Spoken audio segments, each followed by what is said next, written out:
I mean, some things that are coming up for me there is how infuriating and how insensitive that comment must be for individuals of saying, just don't be stressed. Yeah. Like, if it was easy as that, we would all be not stressed. But like you say, when someone wants to conceive and wants to have a baby, that becomes your focus, and that's what you want. And life is stressful. We're not just talking about the fertility. Everyone's got their own life circumstances. It's stressful. So if it was easy as don't get fixated on something, don't stress about it, it wouldn't be a problem, would it? No. But No.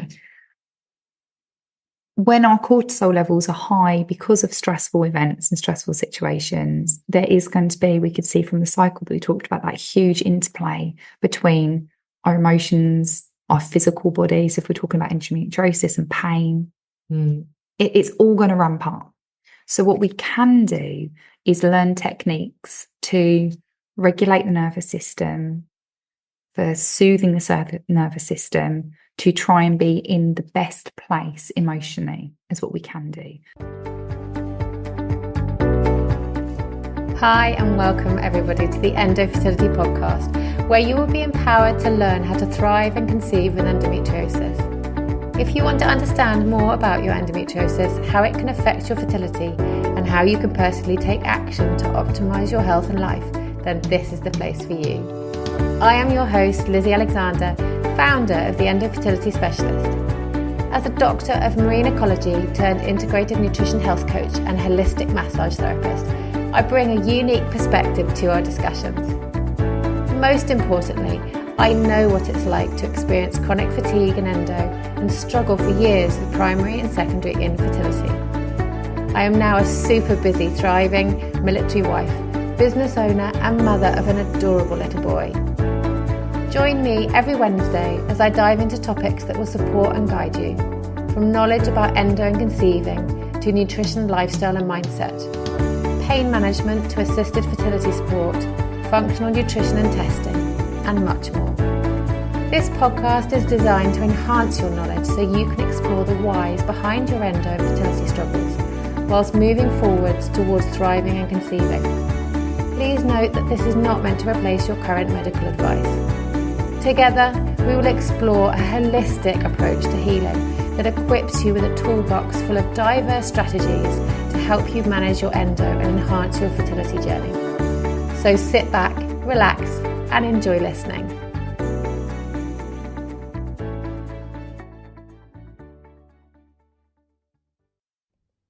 This episode is brought to you by my Ultimate Endo Fertility Library, available through the Endo Fertility app. This app, available on Apple and Google Play, makes it super easy to access valuable resources and courses right on your phone, even offline, making it perfect for meditations and travel.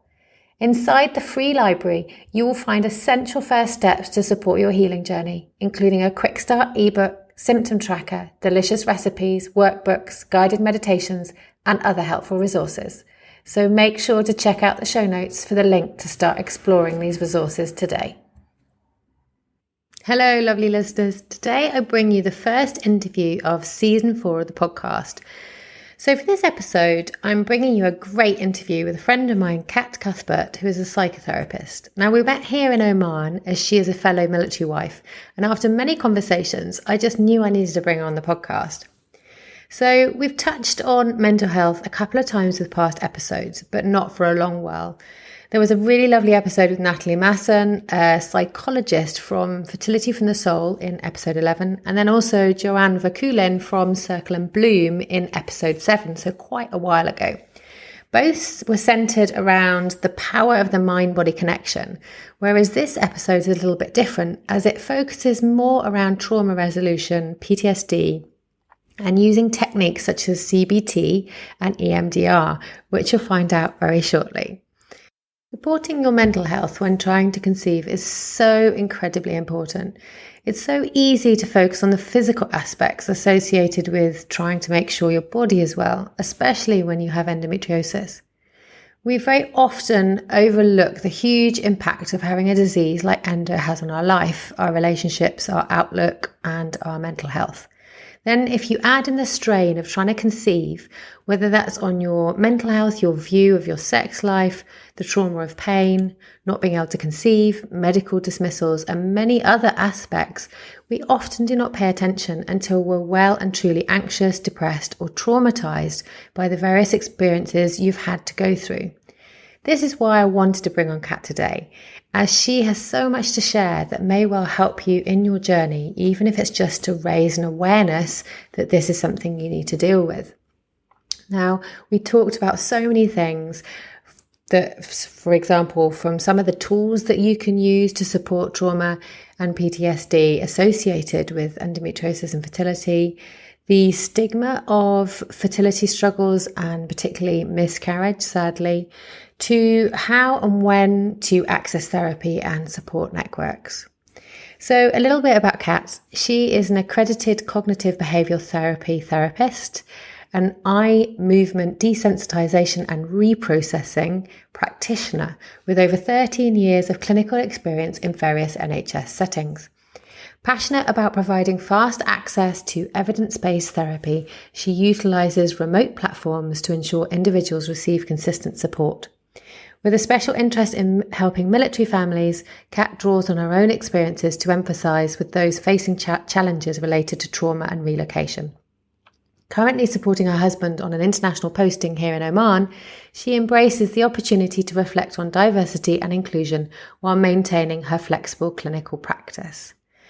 You can read more about her and what she does in the show notes on the podcast page of the website, endofertilityspecialist.com. So make sure to go and check them out. So without further ado, let's get started. Kat, it is fantastic to have you here on the podcast. I'm really looking forward to diving into psychotherapy and everything that the cognitive tools we've talked about before, because actually you're a friend of mine. You live here in Oman, which is why I've got the pleasure of actually sitting next to Kat today, which is really exciting. First video and first person in-person guest. So what's been your highlight so far? Well, professionally, being invited along to come onto your podcast. This is the first time I've been invited onto a podcast. So I'm just really excited for us to talk together with our professional opinions and think about how we can collaborate, how we can think about working towards mental well health for people that are under your umbrella and people that you work with, and how we can think about helping those people. So yeah, that's been my highlight. I've been really excited about coming on today. I'm very excited to have you here. So, and I think particularly seeing as next month is actually, is it right? Am I right? International Mental Health on the Awareness 10th of October month as well, though, I think. Yes. So which is very exciting. So seeing as the podcast is going to be launched in October, it's very fitting and it all links in with that. So I'm very excited about that. Thanks for inviting me along. I think a really good place to start would be if you could start telling us about what you do as a therapist. Sure. I think that'd be a really good place to Absolutely. So I'm a psychotherapist and my speciality in psychotherapy is working with cognitive behavioural therapy. So that gets abbreviated down to CBT. Yeah. And I also am a specialist in working with EMDR. So that's eye movement, desensitization and reprogramming. I'm glad you said that. This is how it's written. So the two are quite different. But the main goal is the same. It's to support individuals on their journey with their mental health to get to a place of recovery and wellness and, healthy life with their mental health. So with CBT, people know a little bit more about CBT. Yes, it's one of the ones I know, but I know nothing about EMDR at all.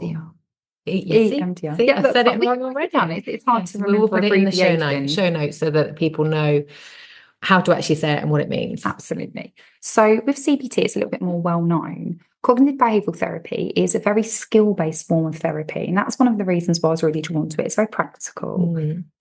It essentially is an evidence-based form of therapy shown by the NICE guidelines, which has been shown to be effective for the majority of mental health difficulties under the umbrella of depression and anxiety disorders.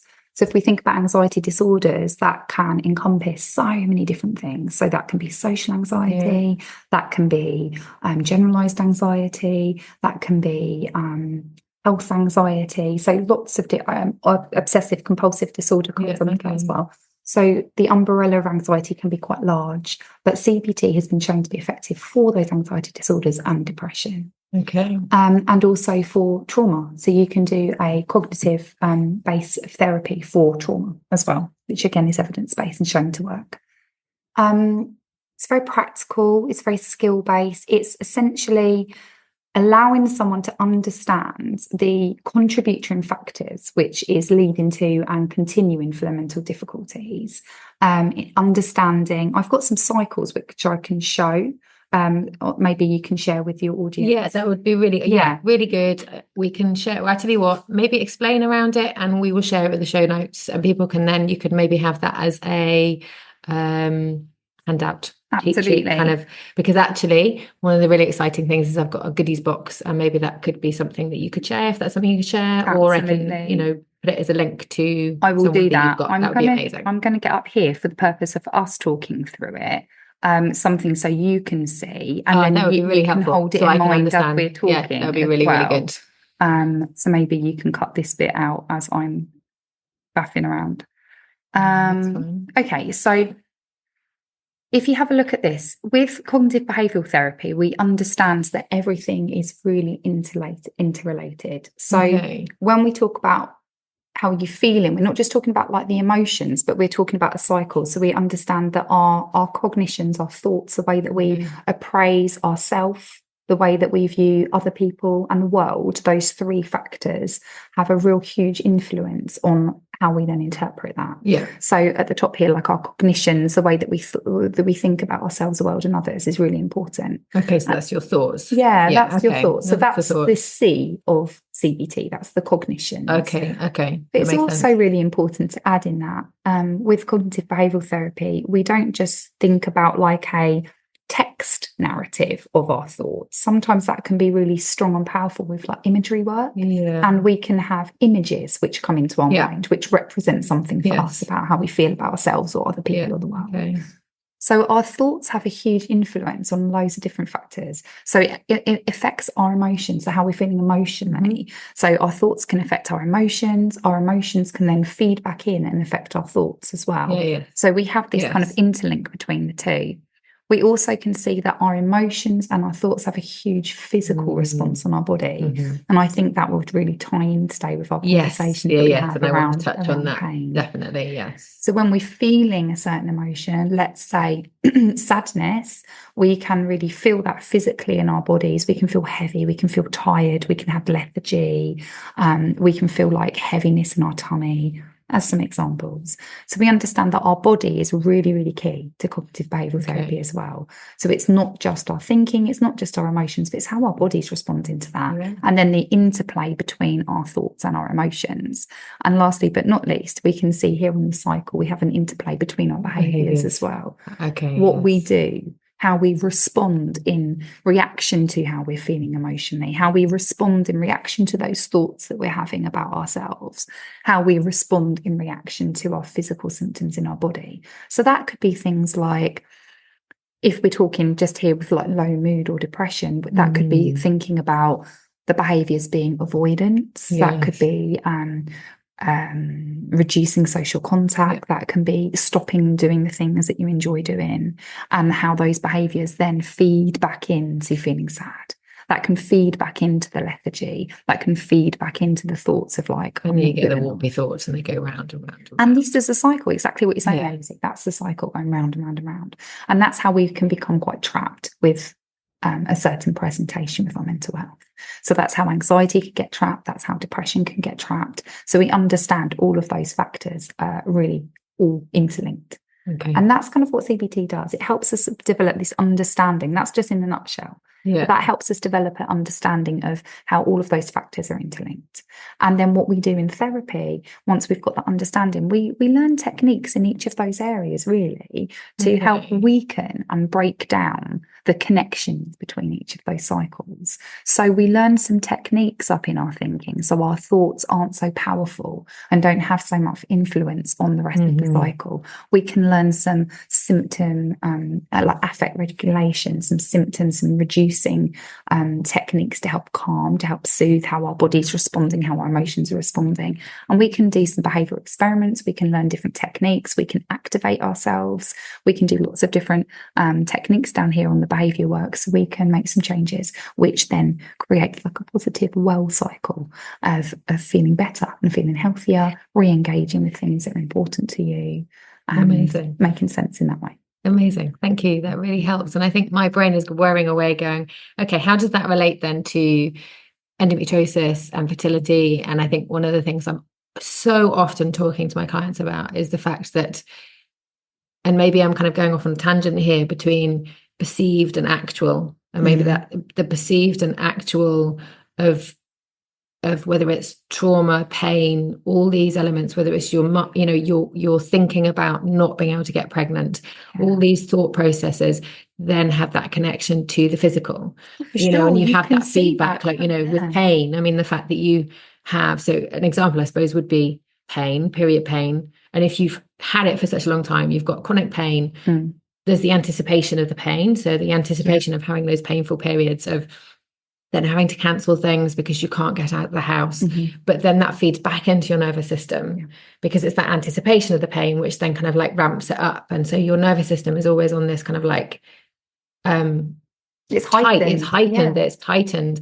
And I've often found that actually I've got quite a nice meditation where it's like trying to calm your mind down. So for example, one really simple one, and it'll be interesting to see your take on this, is often endo women have pain with bowel movements because if they've got endo anywhere around the bowel, having that and they'll have a stabbing pain when you're ready to have a bowel movement, and it will be so sharp that then you'll clench and then you can't have the bowel movement, yet you're having that stabbing pain. And actually I found for me, and it really works, and same for clients, is actually having either learning it through this visualization meditation to start with, but calming and thinking actually this pain isn't there, calming it through, thinking those, changing your thought process, and then the pain definitely subsides. Well, that is that you're kind of self-helping there with CBT. You're understanding those connections between the physical symptoms of pain, how it can affect your emotion of that anticipation, anxiety, how it can affect your thinking of like, this is going to be awful, this is going to be going painful, I can't cope. And then your behaviour of like maybe clenching, maybe avoiding going to the toilet, maybe avoiding certain foods to stop that happening. So you've completely identified how that is all that's all interlinked. And that's really lovely that you've kind of explained that. And it's nice to hear that, because often I talk to clients and I know that sometimes people, when they're first coming on this journey, are kind of thinking, oh, is this a little bit woo-woo, thinking thing, because they are tools that it's connected to your nervous system and your thoughts and your emotions, but actually it's not. And talking to you, they're not. These are actual tools that are proven. And just to go back to the NICE guidelines for those that aren't in the UK, so UK and NICE guidelines in the UK. So they're not, you'll have guidelines in other countries around the world depending on where you are from, but they are UK standards for guidelines. Sure. Yeah, that's the National Institute of Clinical Excellence, and they set the guidelines of how therapy and different treatments should be developed and provided. Thank you. For certain, very nicely explained. For certain disorders. But yeah, absolutely. So linking in with pain, CBT is a really fantastic technique to understand those cycles and then start making changes to kind of break that interaction, the links. You'd also said about EMDR. Yes. So yes, what is it? I'd love to. I literally know nothing about that at all. Well, I'm very excited to talk about that. I'm very passionate about EMDR. So EMDR is developed initially as a trauma-focused therapy. Okay. CBT is can be a trauma-focused therapy as well. For when we're talking about PTSD, so there's a difference between someone who has experienced trauma, a traumatic event that has been horrible, horrendous, that they've gone through. But there's a difference between PTSD. I know, yes. So post-traumatic stress disorder and trauma are kind of clinically different. So we all may have experienced traumatic events in our life, things that have been really horrible, really hard to go through, but we might not have all developed post-traumatic stress disorder. So the difference there, thinking about the ICD-10 or 11 guidelines, again, which is like an American and an English set of standards and guidelines to help us think about understanding diagnosis, understanding what treatment options are there. The difference that categorise PTSD is an intense fear that remains. Okay. It is also categorised with intense avoidance of triggers around the event, and a huge increase in arousal of our nervous system. So like stress, anxiety, a huge increase on that. So when that has remained, that is when we can start thinking of PTSD. And that's normally from like a month onwards. When you say a month of continue, okay. Have those symptoms post an event. Okay, so I mean, I'm thinking of an example. Actually, I had a client who, thinking about the way that you've said that, that makes me wonder, did she have PTSD associated with how she was treated medically? So there is a lot, unfortunately, because of the slow diagnosis with endometriosis, there is quite a lot of gaslighting, sadly. And she literally couldn't go to the hospital to go and get a blood test. For sure. And she phoned me in floods of tears, and she just couldn't do it. She couldn't go in. She couldn't do it. She said, every time I go near a hospital, because of all, because she'd had various surgeries, she'd gone through so much. She'd been treated very badly. She'd been, because often women with endometriosis often end up in A&E in pain. They might have a burst chocolate cyst, and they're just told to go away. They're not believed. And so it wouldn't surprise me that some people do have PTSD then, from what you're saying. For sure, I would agree with that, and that would be kind of the defining categories where, and in a therapy assessment, because we would always provide an assessment, an extended assessment, to sit with someone as a psychotherapist to work through what's the presenting problems right now, what's going on, what are the problems of how you're feeling, and how is it impacting on your life. And within that assessment, the individual will be really guided by someone like myself. So sometimes the fear of stepping into, sort of digressing a little bit here, but sometimes a barrier of access and therapy would be like, where do I start? Or what do I need to say? Or I don't know. Or sometimes we don't really even know what's up. And so just to reassure maybe your listeners that someone like myself, like a psychotherapist, they would be able to guide that assessment. We have like a very a structured way of working out what might be going on for someone. So I'd really like to reassure people to step into therapy, but by thinking that they will be guided and supported throughout that process. I kind of went off on a tangent then, but I felt that was related. So you were saying about the population with endometriosis that may have trauma. And I would say that would make so much sense if they've had a traumatic experience and that has really affected their emotions, their cortisol being high at that time, the way that they're appraising themselves in that moment. Maybe I'm not good enough, I'm not being believed. Maybe appraising other people of they're not safe, they're not able to look after me in the medical profession with what you're saying there. And that could really lead to an increase in stress, which can lead on to PTSD. Yeah, okay. And I think coming back to that trauma, because I think it would be really nice if we could unpick the trauma, because you explained when we were just having a casual coffee, you were explaining about how that can happen. You explaining the trapdoor. Maybe we'll come back to the trapdoor analogy of PTSD, which is interesting. But just so that you can get a understanding of kind of like my listeners, women with endometriosis going through fertility challenges, is the fact that they may have gone through traumatic events to do with the endometriosis, like I said, in terms of diagnosis, not being believed, all these other things. But also it has been shown in research that very sadly, quite often the onset of endometriosis can be triggered by trauma. So nothing to do with the diagnosis, things like previous sexual assault. Yes, sexual assault, things like that. But also interesting, when I've gone back and done health histories, one of the other things that has come up with people who have been diagnosed with endometriosis when they've got secondary infertility is because they've had a traumatizing birth on their first child. And I have seen that where they've ended up in an emergency C-section. I've had quite a few women like that, and then they've ended up being diagnosed with endometriosis. They had absolutely no symptoms, no sign, no history. They might have had the genetics and the predisposition for it, but it wasn't then triggered until after then they had these traumatic births. Yeah, that's really interesting. Which is really interesting. So there is definitely this, and this is why I'm so excited to talk to you, because I feel like there is this big side of trauma associated with endometriosis, and obviously how that trauma has come about is very different for different people. And I definitely see that array from it. Sometimes it can be childhood, sometimes people have had an eating disorder and it changes their hormones and they go through that. So I've seen that.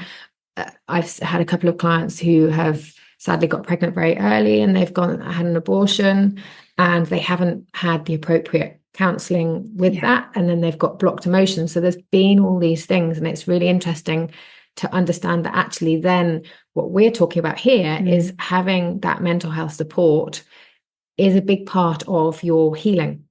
For sure. And it's not just nutrition. That's why the lifestyle, the mental health, it's your physical, it's your mental, it's your emotional, it's all of those elements. And that's why I was like, Kat, we need to chat. Yeah, well, I love the way that you're viewing that and thinking about that. And that's so fascinating and interesting from a clinical perspective to hear that link that past traumatic experiences have, for whatever reason, led to a change in the genetic makeup, I guess, which leads to endometriosis. So that's really interesting to hear that, how the body is responding. Body is responding in a very physical way to the trauma. Which is fascinating. Yeah. And I don't know, this really is diving off on a tangent, and maybe it's not your area, but I mean, do you have a view of us storing our emotions in our body physically? Because I know that as a massage therapist, I'm not very active now, but one of the schools of thought is actually you store your emotions within your fascia. That and women with endometriosis often, the idea, particularly in like Eastern medicine, is that you have some sort of trauma and we store it in our pelvic region, and that says women, that's where we store our emotions. If something has gone on, it's there. So I don't know whether that's something that you... No, I would really love to comment on that. I think that's really important. So let me show you a visual, and again, we can share this with your listeners. So I will get to what you're asking there, but the main point is very much, yes, I agree. Our trauma can be held very physically, and it can be held in our body. That's the highlight. That's the key point I want you to take away. That. Okay, thank you for clarifying that. So if I explain a little bit how PTSD is held, and how processing can happen, that also incorporates what goes on with the body. Yeah. So let me just show you. This is a very, very basic diagram of the brain. We have a really key player here called the amygdala, and another key player called the hippocampus. Yeah.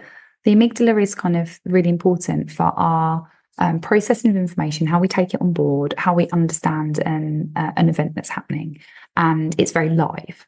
Yeah. So in the amygdala, it encodes memories in what we can see, what we can feel emotionally, what we can feel physically on our bodies, the sounds, the smells. It's very sensory. Okay. So the memory is very, very live. Yes. Okay. It's very full of colour. It's very enriched with sound and textures and sensations. So those are the ones where you go somewhere, you smell something, and that memory just literally comes back. Smell is very strongly linked to a memory, isn't it? Okay. And I think we can all kind of relate to things like that. But the amygdala takes on information in that way. It's very sensory based, and it's very full of all that sensory. And that's normal, that's healthy. That's exactly what happens for every memory. And then over time, it filters and processes through into the hippocampus, which is our main player for like our storage. Think about that as a big, boring filing cabinet.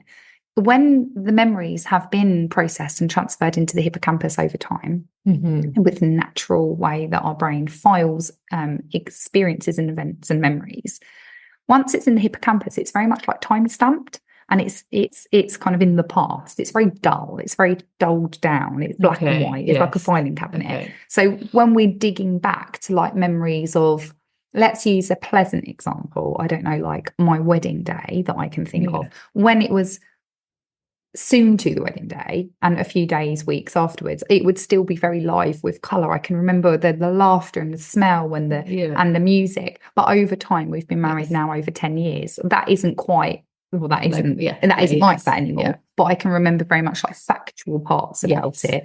these people were there, we did this, we ate this, we had a great time. So it's very dull down in how like I remember it. It's not kind of enriched with all the feelings and smells and sensations. So our hippocampus is amazing for that because it stores it. We can go back in our filing cabinet and we can dig out memories. Now, the difference with PTSD is what we believe is that the memory has become trapped, so to speak, in the amygdala. So what we understand is when we're going through an experience and it's very stressful, very distressing for us, our cortisol levels go up so high, and we kind of believe that kind of sends a trapdoor down. That's the trapdoor that we were talking about before. So what happens there? It blocks the memory being able to naturally get filed away into the hippocampus. So the memory is stuck in that amygdala, which is then very live, very full of all of that sensations of the you feel it like it's yesterday or now even. Exactly. You still have the same emotional response as what you did at the time of the event being live. You can still have the same physical reactions of your body like you did at the time of the event being live. So hopefully that's linking into what you said. Do we understand that trauma is held physically? Yes, we do. Because the amygdala has kind of encoded the memory like that and it's trapped it at the moment. So if we think about like an example to share, if someone has gone through a distressing medical procedure or an internal examination comes to mind for me, and it has been very distressing for them, for the circumstances, maybe around their fertility journeys, maybe loss, maybe endometriosis and pain. If that has been so distressing for that individual and their cortisol levels has gone up and it's trapped that memory in the amygdala, they will feel the same way physically in their body that they will do at the time. So they might still feel the examination that was happening. They might still feel the physical pain that was happening at the time. Does that make sense? No, totally. And the one that's coming to my head is very sadly is a miscarriage. I can imagine, particularly if it's post, trimester 1, then that is going to be for sure very physically in your memory. And if you don't have the way to deal with it, and unfortunately it's one of the areas that again is not there isn't a huge amount of care around within, say, the NHS in the UK. It's, and maybe to correct me if I'm wrong with that, but it's one of those things that we don't talk about openly. So I would from personal experience I would agree with that as well. So that hopefully does answer the question. Yes, we understand with PTSD the memory is held physically in the body based on what the event was for that individual. So that can be really idiosyncratic depending on the person's experience. So how does therapy work? That's what I was going to ask. Exactly. I know, that question. What's the next stage? The wonderful thing to reassure your listeners and to reassure yourself in hearing this is that the body has a natural healing ability. It wants to heal. An analogy that I like to use, which is really simple, is if we have a cut on our hand, we don't tend to have to do anything about it. It naturally heals. The body's amazing for that. I love that. I love the fact that, you're right. And that's what I keep trying to tell everybody. We know how to heal. It's just sometimes our body doesn't have the tools. It's blocked. It's for whatever reason. For sure. So using that cut analogy, it will heal itself. But sometimes, say if there's got a bit of debris in it or we've got an infection, we might need to physically go in and clear it out and help it on its way. And so we do that. We help it on its way, and then it beautifully heals by itself without us having to do anything. So I think that analogy is really helpful to think about the brain. So our natural tendency is for our brain to heal. So most of us are really lucky to have, when we've gone through traumatic experiences, our brain, our emotions will naturally heal. When we are in the PTSD category, where the cortisol has been so high, it's been so distressing for that individual and it's become trapped, people like myself, therapists, EMDR practitioners, CBT therapists, other psychotherapists, we have the training and the skills to go in and help with that process, help the clearing out, help the processing, so the brain can then do what it needs to do quite organically and naturally. So how we do that is we access the memory that is stored with kind of one foot in the here and now and one foot in the memory. So we learn lots of techniques to regulate, to calm and to soothe. We do lots of imagery work, of calm place work. Okay. So we can feel confident clinically that we have the skills to be able to step into that memory. Because what tends to Without happen, causing more trauma around that. well, people would tend to avoid everything around the memory because it's so distressing. Yeah. But by avoiding it, that's not allowing the processing and the filing to happen. Yeah. So with PTSD, one of the key functions is that that fear and that reliving and the memories. If you then want to do the avoidance techniques, right? Okay. Absolutely, because it's so horrible, it's so distressing. We just don't want to think about it. But the brain is actually saying, "Hi, please think about me. Really, please think about me because I need to be filed away." That's what a flashback is. Does that happen?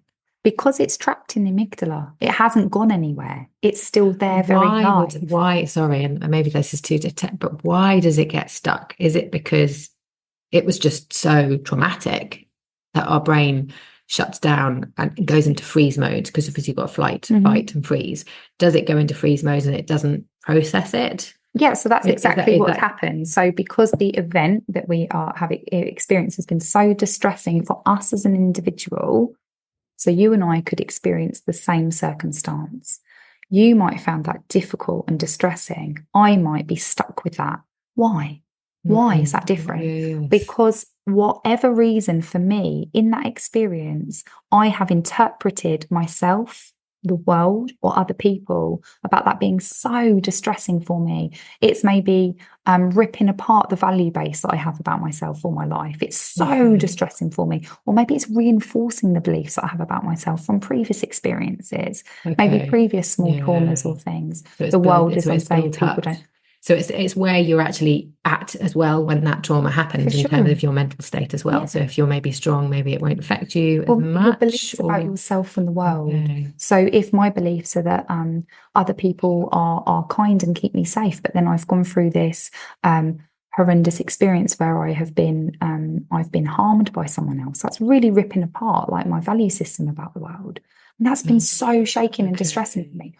Or on the other hand, maybe we've had a lifetime of abuse or assault. So we have these strong beliefs of like other people are dangerous or unsafe. And then we go through a traumatic event and it's reinforcing it. And so our cortisol levels have gone so high because it's been so bad. That traps it. The cortisol traps it. Okay. So then it becomes stuck in the amygdala. Okay. So therapists, we allow you to safely access the traumatic memory with the support and with the tools and skills that you've built up over therapy to safely access that. And then we can do bilateral stimulation, which basically means that we're accessing the left and the right hemispheres of the brain to allow the filing to happen organically. Okay. And you do this with both CBT, which is more talking, and then the EMDR, that's the processing. That's the bilateral stimulation. Oh, that's the processing. So it's not two different therapies. It's intertwined in itself. Is that right? So CBT, trauma-focused CBT is a different way of working, but it gets you to the same result. The same result is the memory has been processed and helpfully stored in the hippocampus. So the end result is the same, but the process of doing it is quite different.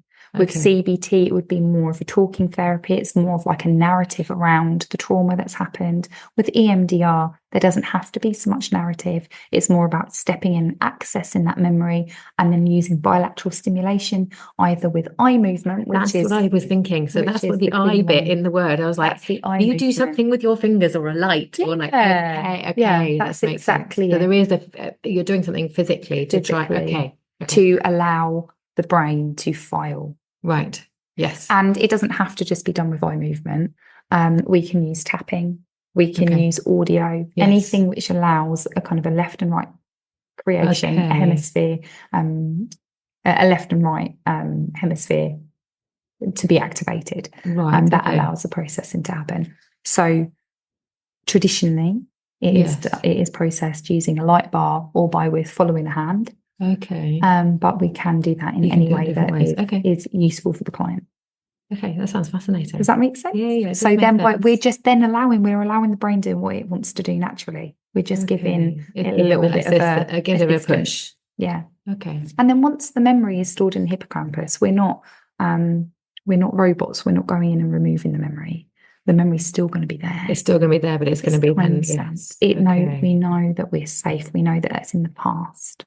We don't have the same emotional, physical responses as what we do when it's trapped in the amygdala.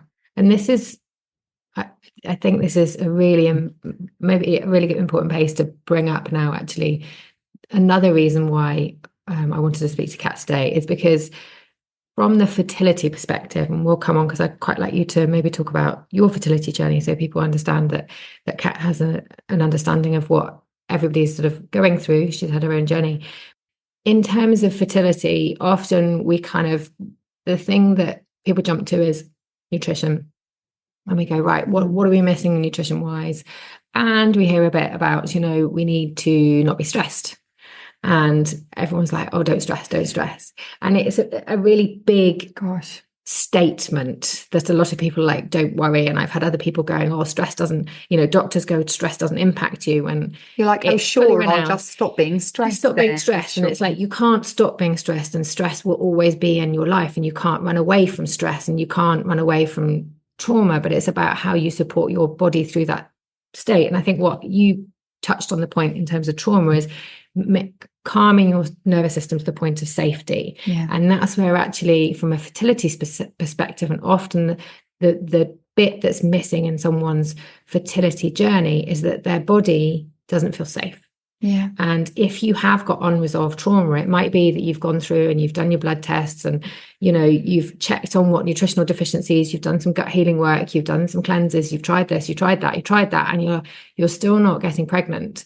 And it might be that you've got past trauma that you haven't dealt with, and your body just doesn't feel safe. Yeah. And it's bringing it into that, it's the fight, flight, or freeze. And I know there's the whole thing, and it'd be interesting, maybe your thoughts on the fact that people will go, but hang on a second, there are people in war zones, and there are people in this, and there are people in that. They didn't feel safe, and they managed to conceive. But there is this element to do with your nervous system. I mean, it'd be interesting to know whether you have a view on that. Yeah, and I do have a tied view up with on your that. personal experiences as well. For sure. So, I mean, some things that are coming up for me there is how infuriating and how insensitive that comment must be for individuals of saying, just don't be stressed. Yeah. Like, if it was easy as that, we would all be not stressed. But like you say, when someone wants to conceive and wants to have a baby, that becomes your focus, and that's what you want. And life is stressful. We're not just talking about the fertility. Everyone's got their own life circumstances. It's stressful. So if it was easy as don't get fixated on something, don't stress about it, it wouldn't be a problem, would it? No. But No. When our cortisol levels are high because of stressful events and stressful situations, there is going to be, we could see from the cycle that we talked about, that huge interplay between our emotions, our physical bodies, if we're talking about endometriosis and pain. It's all going to ramp up. So what we can do is learn techniques to regulate the nervous system, for soothing the nervous system, to try and be in the best place emotionally, is what we can do. That's not removing stressful factors. We're still going to come into contact with them. But how we are sitting with those stressful events may feel differently if we can incorporate some stress reducing techniques and activities. So I guess some of the things that I would suggest there would be very much affect regulation, being soothing rhythm breathing is such a fundamental one that I would encourage all of my clients that I work with to learn that some really good techniques of deep belly breathing. So it's not the high anxiety chest. Because what you said there about the safe word, I think is really key. Our bodies don't know what's useful, helpful or unhelpful for us. Our bodies don't know if what we're doing is good or bad. Our bodies know what's safe and unsafe. So we need to encourage our body to feel as safe as possible, as much of the time as we can. So doing like one technique to be calm isn't going to cut it. We need to reassure the body that we are safe and soothing it down. So engaging in deep belly breathing, like regularly, like a couple of times throughout the day, not just when we need it. Yes. And Yeah. I'm always saying that. Maybe when he goes to, I often say, pick a trigger, like going to the toilet. Yeah. Driving and you stop at traffic lights, or like just something where it's like every time you do that thing. Yeah. So that So it becomes habitual. Exactly. I mean, it's a bit like there's no good in doing something for 10 minutes once a day. It's better to do it throughout the day so that you're constantly having that check-in with your nervous system, so that it's able to bring it back into the parasympathetic instead of constantly in that kind of like sympathetic stress state, so that you're constantly checking in, because we're supposed to be in the parasympathetic 80% of the time, but actually in this day, we're in the sympathetic. So in this stressed state, 80% of the time. So we're actually 100% flipped the opposite way around. And we're not necessarily going to be able to reduce those stresses, sadly, but it's about that checking in with your body. Checking in with your nervous system, giving your body as much opportunity and chance as it can to know it's safe and regulated. So I'd say definitely some deep breathing techniques. I can share some links. Yes, that would be amazing. At the end of the podcast. Visualization can be really powerful if you have a lot of imagery in the way that your makeup is and the way that you work. So calming imagery. So that's where I'd incorporate some calm place, or sometimes the word safe can be quite triggering for some people. So if we say creating like an image of a safe place, if you have people who might be coming to you who have actually never been in a safe environment, or have never, maybe a history of domestic violence or abuse, maybe feeling safe doesn't really exist for them. They don't know. So sometimes I would change that terminology to calm place. So, and we can create a calm place of an imagery piece of work which feels calming. And we can incorporate lots of sensory things. We can bring in smells, sounds, which can help activate and enhance that.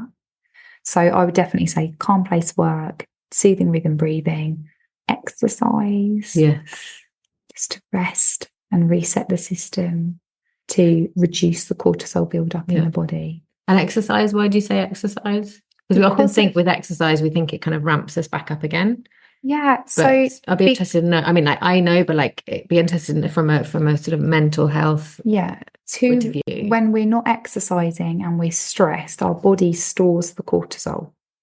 So exercise allows it to release and reduce. So if we're doing something gentle, like a walk or a swim, or if there's an exercise class that people like doing, yoga, cycling, dog walking, whatever, just to engage in that exercise to burn off some of that cortisol and allow the body to soothe and rest.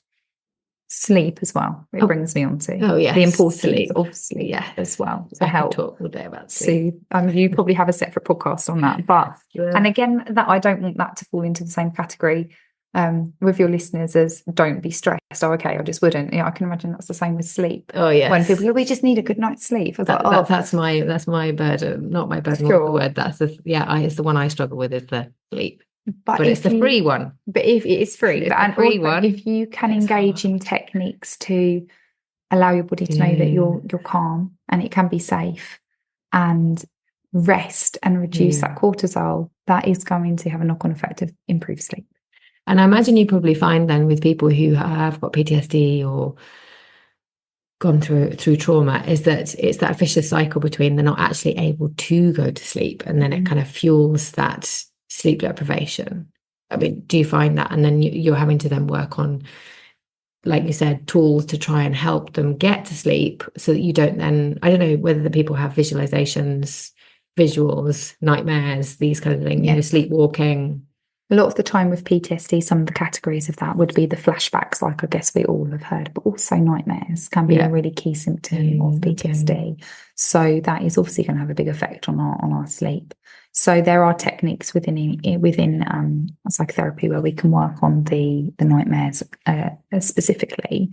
But in terms, if we think about sleep disturbance in general, then we would be able to look at some sleep hygiene techniques as well. Okay, thank you. That's really helpful. So do you want to share with us a couple of steps on, not steps, but like the importance of raising awareness around the psychological impacts of infertility? Because I think that's really important. I think it's often under considered for people who haven't been through that. And people don't realize. And I think it's really important to talk about it. I think it's really important to talk about the fact that actually, as teenagers, we get scaremongered into, you don't want to get pregnant. And then in reality, it's actually really difficult for many people to get pregnant. And yet the infertility journey that people go through, miscarriages, all sorts, so many aspects of that then get, pushed down, don't get talked about. Could you maybe talk about, I don't know, the importance of talking, the importance of raising awareness? That's kind of like a whole load of things. For sure. I think what comes up for me with what you were saying there, Lizzie, was my own lived experience of going through some difficulties with fertility, and you'd asked me to if I'd be happy to share, which I absolutely would. And that's going to come up for me with what you mentioned there about how it can get, people's experiences can get very much pushed down by society. So my experience with my fertility journey was my husband had some health complications after us getting married, which led to the medical professions suggesting that we wouldn't be able to conceive naturally, and that our route would be down the IVF route. Which we were completely open to, but we had just come out of a very medical stage of our time. So my husband was really keen to go, let's go for it now. And I was like, whoa. So I really encouraged us to pause. We'd been in a very medical sphere, so let's just take some time before stepping back into another medical kind of sphere. Over that time, I don't know if it was a bit of magic, a bit of luck, a bit of, I don't know, a miracle, but we conceived naturally with my daughter. And that was a complete shock for the medical professions and ourselves, which you can imagine was amazing. And we continued with the pregnancy and the birth, and she's now 6. We didn't know if my daughter was a complete miracle in the sense of that won't happen again for us. We didn't know. So when we then stepped into the next stage of thinking about trying for siblings for my daughter and having another baby, we didn't know what was going to happen. We didn't know if that just wasn't going to work for us. We ended up having 2 pregnancies, which I lost. So I had 2 miscarriages back to back. And I think, it's so tough, isn't really it? Tough. And I think the reason why I feel so open about sharing that is during that time, I mean, it was COVID as well, so it was a very strange time where everyone was isolated. Exactly. But from my experience, what I really noticed is there was so much like taboo around miscarriages, even still, and there was so much like kind of silencing of it. Like, kind of, no one necessarily said to me, don't talk about it. It's just that people just don't know what to say. It's like grief. People don't know how to deal with grief either. It's all connected, isn't it? It is, and I don't think it was a fault of anyone in particular. It's just our society. Exactly. I don't think it was a professional. I don't think it was friends. It was just the felt sense that I got from it was quite shaming. Which was a very strange feeling to have. Shaming, that's an interesting one. I hadn't thought about shaming. Yeah, I felt very, and I logically was very much, this is nothing to do with being shamed. But there felt something, I think, about the silencing and then the not talking about it. And you must keep, I don't know, it's not something that we discuss and share as a society. It felt very isolating and it felt very shameful. So I feel so passionate about encouraging other people to talk, to share their experiences and statistics of how common fertility problems are. Really common. There's got to be more people that we know in our social groups. I've got really good close friends, and the narrative around miscarriage wasn't there.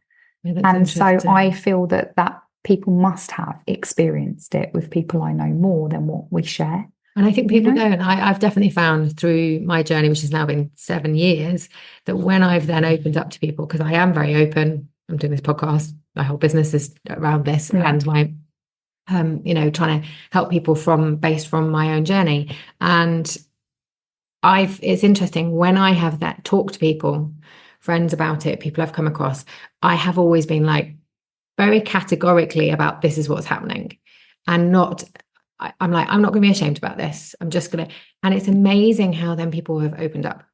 Absolutely. People have opened up and gone, oh my goodness me, this happened to me. I've never really talked about it.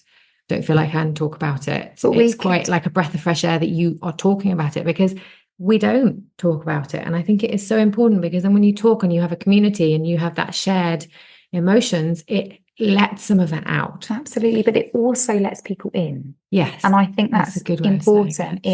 It lets the emotion out, it lets people in, lets people understand what's going on for you. And it forms those connections, those really meaningful connections at times, which is really stressful for someone. And if we can understand, we've gone through something similar ourselves, we can relate, we can form those close connections. And that's going to help with the stress that everybody's facing. Trying to break down that taboo around the stigma and the silencing. Summarize, I think there's a lot of stigma still around fertility difficulties that can make an individual feel really isolated. I mean, my own experience of feeling quite shameful around it, that can be really silencing in itself. So I just think, what do we need to do about that? We need to talk openly. Yeah. We need to allow that narrative to be safe. We now allow people to know that is a conversation that can happen. Yeah. So I'm very open, as you are, about your fertility difficulties in your own journey. So hopefully that paves the way for other people to know if they need to have those kinds of conversations or want to have those conversations, we can be approachable people for that, because we're not hiding away from the experience from other people. Yes. And I would say probably, I don't know whether you would think this too, but I think tied in with that is, and again, it depends on where in the world you live, what your culture's like. I mean, in the UK, it's definitely become more common, I think, in the last 20 years to see a therapist is not shameful.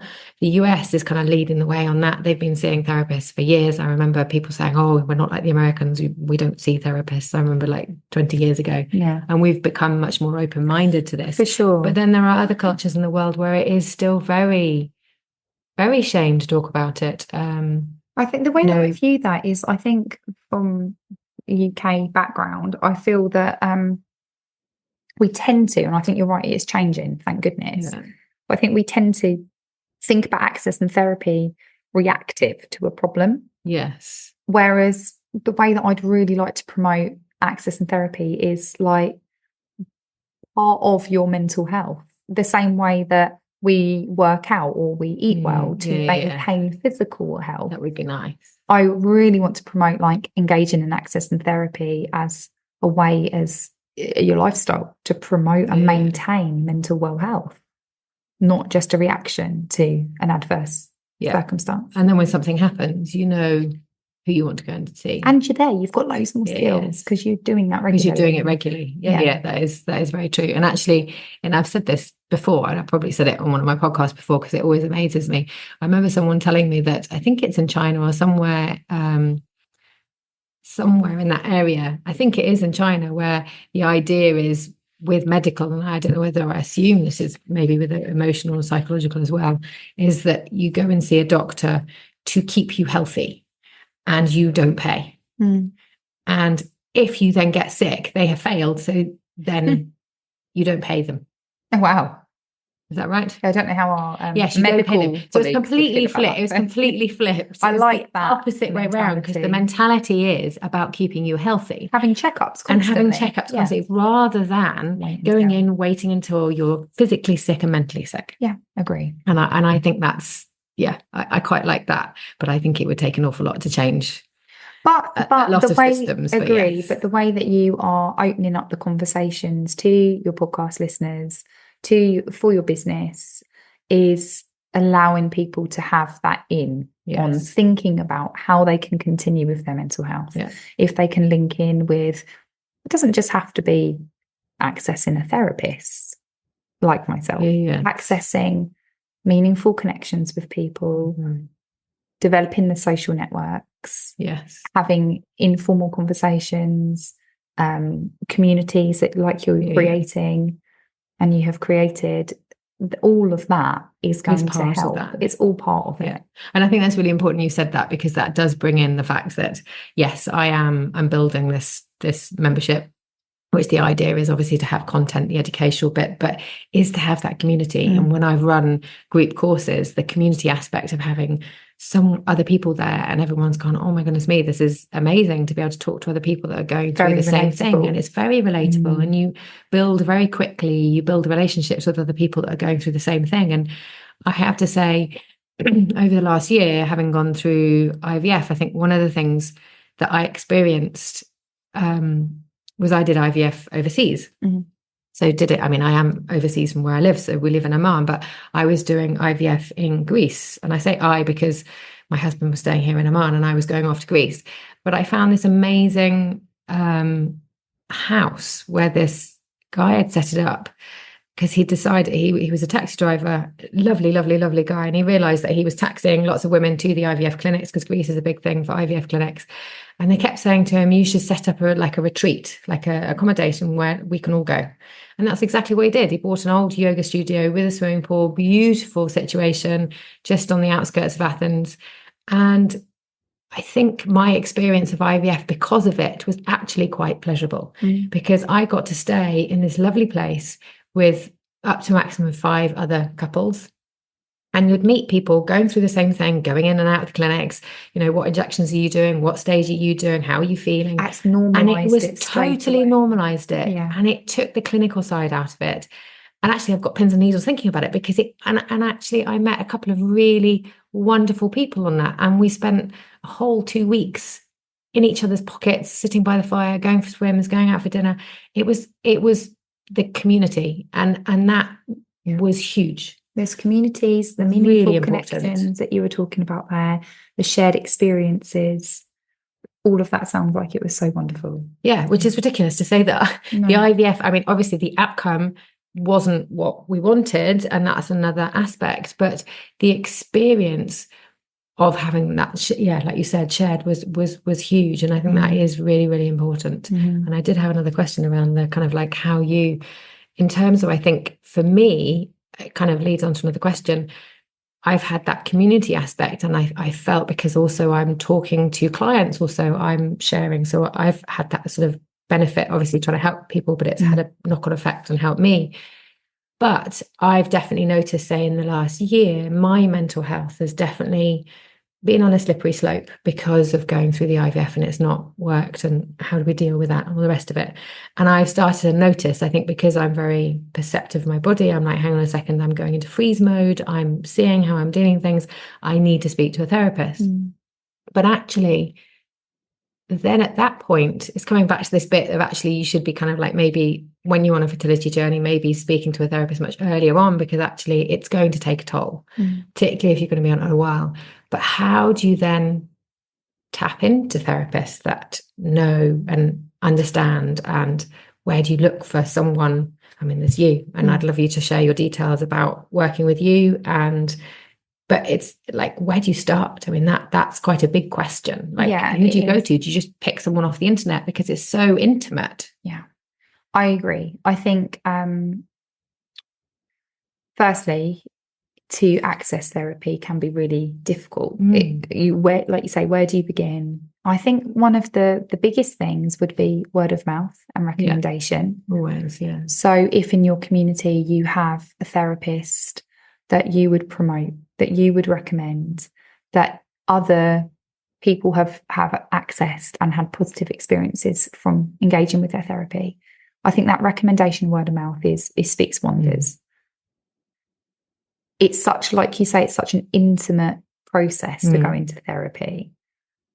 Sometimes taking that leap into meeting with someone for the first time that hasn't been recommended can be really difficult. And also coming back to the being recommended, because it is still a taboo subject, people don't necessarily recommend because they're not talking about it. Yeah. So it is that kind of, and that's where it comes down to being on Facebook groups, forums. You get those recommendations through there, not necessarily through your friends' network. But it would be really good if you could share maybe how you work with clients. You're obviously out here in Oman, you're from the UK. How are you doing that? Yeah. Yeah. So I think to add to that, there are a couple of web links which I will share with the community about how to find accredited, qualified That's therapists. really, yes. That's to really make useful. sure that who you are choosing from, if you're deciding to do that process rather than word of mouth, is an accredited, experienced, qualified which is person. important. Yeah. So I will share a couple of links. Okay, amazing. And then Thank you. a bit like a dating website, I guess you get a feel of someone's profile, someone's comments, Yes. the therapist's attitude and presentation, gender, age, all of that plays into a part of what will be the right therapist for someone. And who might be the right therapist for one person may not be the right therapist for another person. So that therapeutic relationship and that interplay between client and therapist is so important. As long as the individual seeking therapy chooses a therapist which feels like a good match for them, that is going to help with the outcome and the recovery so much. There's so much research on that. So I think when we are, and this is not to criticise the NHS at all, because I've spent 14 years working in the NHS, when waiting lists are so long and when we're so desperate to see a therapist, sometimes that relationship part doesn't get factored in, does it? We do always try to, but I guess the individual that has been waiting for so long may just need a therapist. Yeah, it doesn't matter. Okay. And so I think if you're looking at accessing private therapy, you have a little bit more luxury about choosing the right match for you. And so if that is, you need a certain gender, a certain age of a therapist, certain background, certain training or experience, I think you find that, and you have a little bit more luxury of time over that. So I will send some links into how to find some therapists, but also I'll put them on the show notes. Yeah, and I do have myself, I have a private practice which I run online.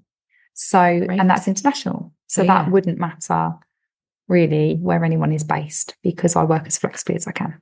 So if people want to make links in with me as well, I'll be so open to talking to people. Excellent. And do people just book in with you, or do you offer like a complimentary short session so someone can meet and see if they gel with you, to like chat about what they're going through and what help they need? How does it work? Yeah, I tend to not do a complimentary chat, because what we tend to find is it ends up becoming way longer, hard to boundary those conversations. So it ends up kind of bleeding into sort of an assessment anyway, quite organically.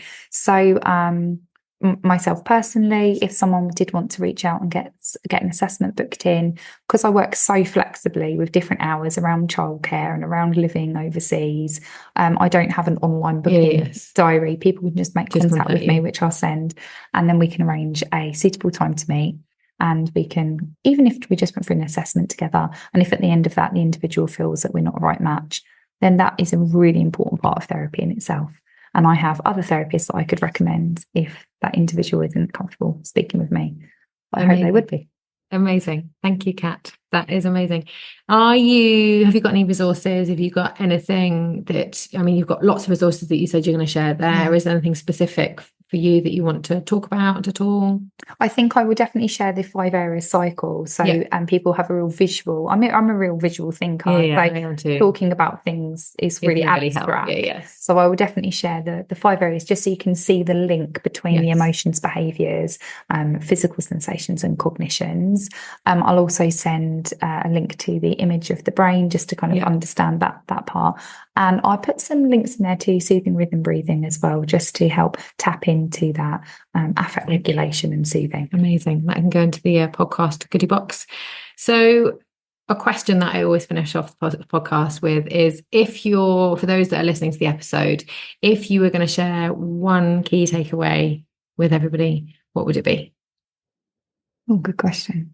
I think I would want people to know that with this community, they're not alone. There's loads of shared experience out there, and talking is going to help, not only for your emotions, but also to access therapy if you need it. Thank you. I like that. I really like it. So where can women find you? Have you got a Instagram, anything, Instagram handle, if you've got anything else. I can share my Instagram and I can share my email. So if you just share it now so people can listen in case they don't go to the show notes, it's at Cuthbert Psychotherapy. Perfect. Excellent. So thank you ever so much, Kat, for coming on today. I'm really thankful. It's been a wonderful conversation, and I know that everybody on the podcast will definitely benefit from it. So thank you. Thank you so much for including me. See you later, everyone. Thank you. Bye. Thank you so much for listening. I hope you enjoyed this episode and found some useful tips and actions you can take away and put into practice. If you loved listening, be sure to subscribe so you'd never miss an episode. It would be amazing if you could take a minute to leave an Apple or Spotify review. Your feedback helps us reach more women who might benefit and keeps the podcast going strong, and it only takes a second. If you know someone who would love to listen to this episode, please share it with them.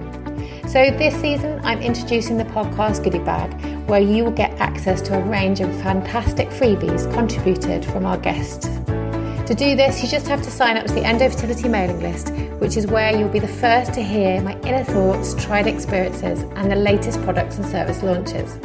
The link to the podcast goodie bag sign-up page is in the show notes below.